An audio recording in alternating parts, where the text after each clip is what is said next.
Susan nervously tapped her fingers on the steering wheel. The night was cold, dark, and eerily silent. In the back seat, her two sons, 3-year-old Michael and 14-month-old Alex, slept peacefully in their car seats. From the outside, it looked like an ordinary evening drive of a mother with her children. But in her mind, the thought kept repeating. What if life would be easier without them?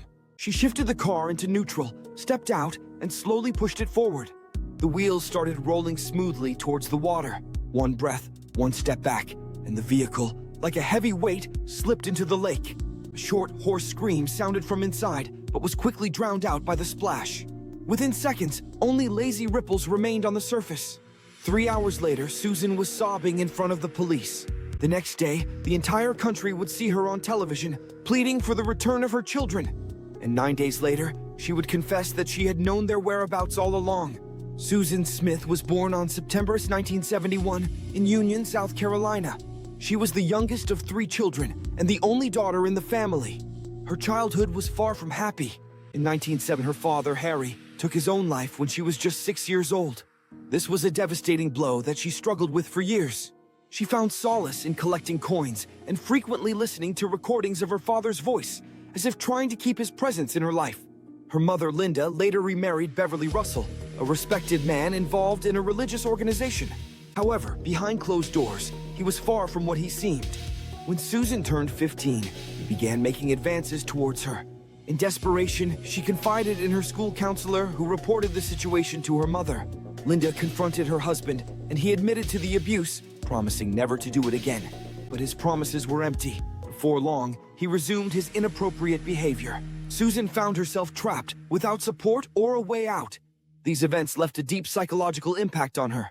She may have had a hereditary predisposition to depression, as her father had suffered from similar struggles. By the age of 13, she had already attempted to harm herself in an effort to cope with her internal pain. Despite her troubled childhood, Susan graduated high school in 1989. After finishing school, she became involved in an affair with a married man. When he ended the relationship, it hit her hard. Her emotional state deteriorated, and during this period, she sought medical help. Doctors diagnosed her with an adjustment disorder, marked by emotional instability.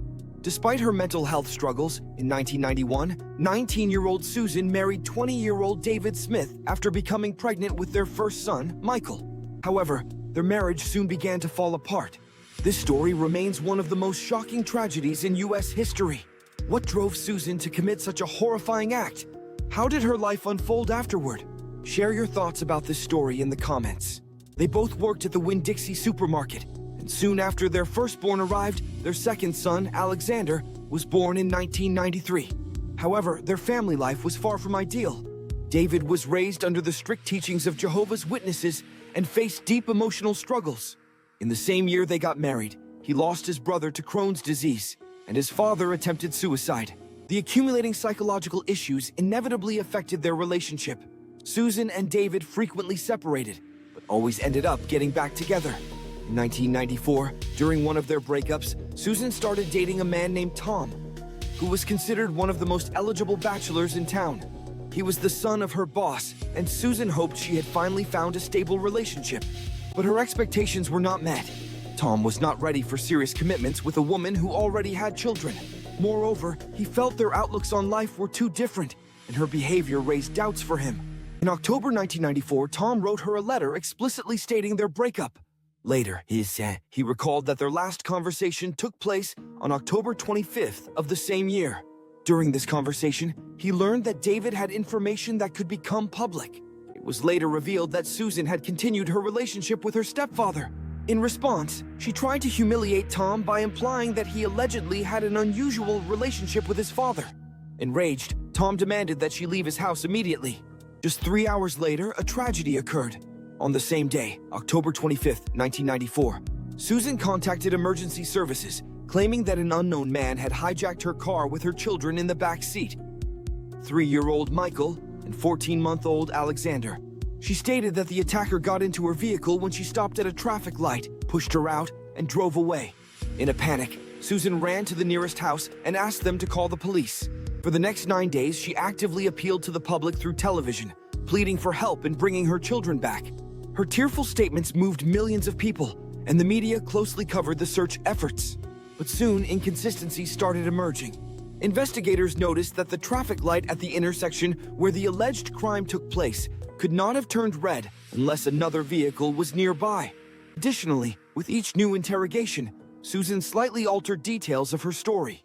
Furthermore, in the midst of this critical situation, she seemed more concerned about whether Tom would return to her life rather than the fate of her own children. Such behavior seemed unusual for a grieving mother. Several polygraph tests failed to confirm her honesty, which only strengthened the police's suspicions. Investigators soon concluded that her story was false and that she might have been directly involved in the disappearance of her sons. Some of her acquaintances recalled that during those days, she constantly asked if Tom was planning to visit her, which seemed inappropriate given the circumstances of her children's disappearance.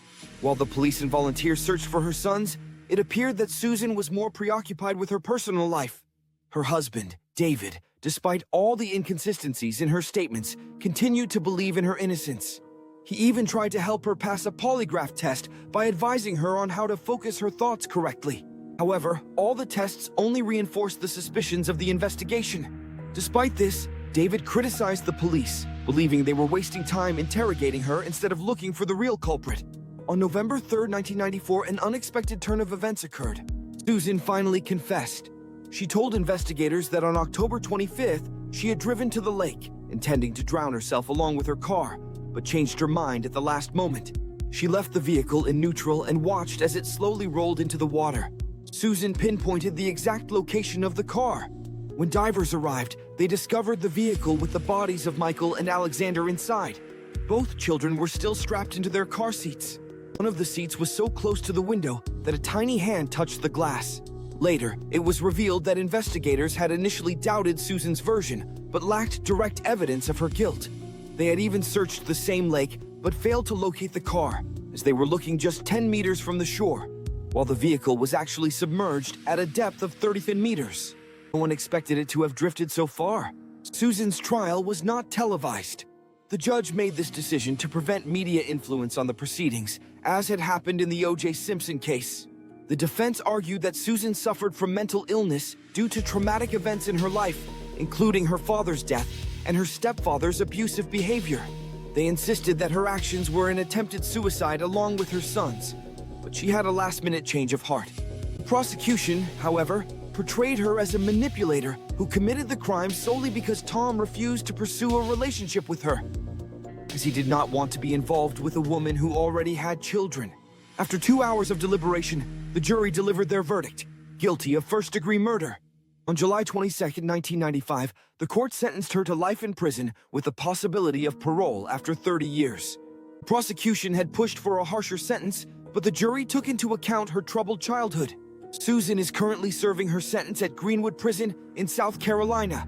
Over the years, she has made multiple attempts to appeal her conviction, claiming that she was a victim of domestic abuse.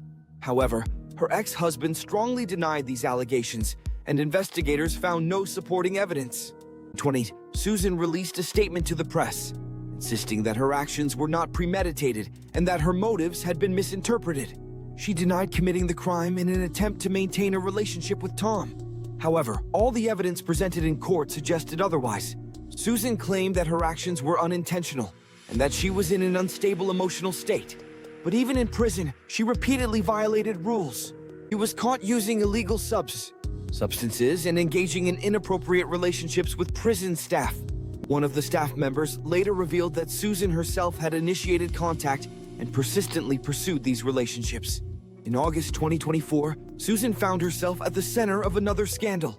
She established contact with a documentary filmmaker, providing him with information about her family, friends, and even the people affected by her actions, including her ex-husband David. In return, the filmmaker allegedly transferred money to her account. For violating prison rules, Susan was banned from using the phone, tablet, and prison commissary for 90 days. This incident occurred just weeks before her scheduled parole hearing. After 30 years in prison, she had the opportunity to apply for parole.